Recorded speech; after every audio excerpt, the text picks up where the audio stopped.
Hey guys, this is Ryan Blair here at Halo Inc. and today I am showing you how to install ShareX, which is screen record software, as well as the driver for the USB microphone.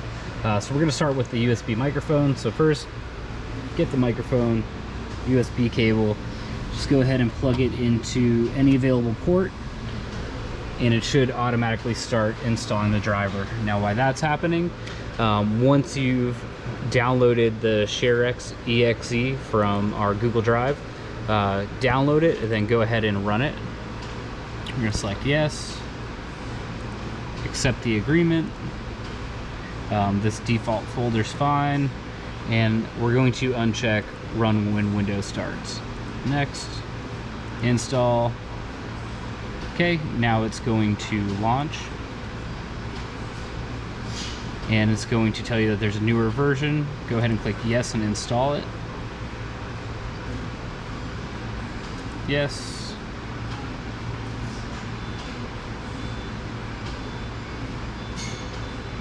Okay, so it's having an issue with the hotkeys, but that's okay. We'll fix that at the end.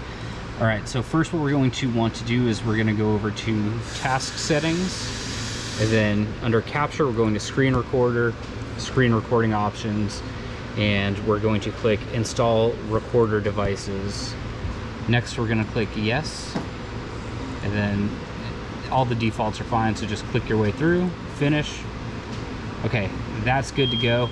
We're going to set the audio source to microphone, and unfortunately you have to set that every single time you launch the software. So every time you plug in your mic, make sure that the audio source is selected, and the video source is going to be screen capture recorder. So at this point here, we could go ahead and click the X, close out that window, and it was telling us that there was an issue with the hotkeys. So all we're going to do is we're going to go to hotkey settings here, and on start stop screen recording, we're just going to assign it to shift print screen.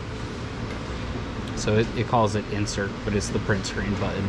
At that point we could just click the X, and if we do a shift print screen just to make sure that it works, it did, so we're good to go. And that is how you install ShareX and the microphone driver. Thanks for watching.